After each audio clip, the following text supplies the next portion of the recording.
Hey yo, what up mga tolls, kamusta? So today, nagbi-video ako using the Honor Magic 7 Pro. And as you can see, detailed din naman yung kuha niya. Ayan.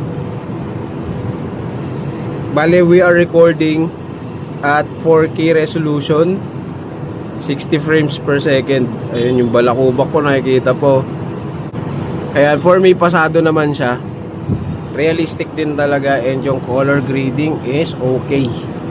Sa stabilization naman, okay naman din siya mga tolls. Front facing camera, not bad.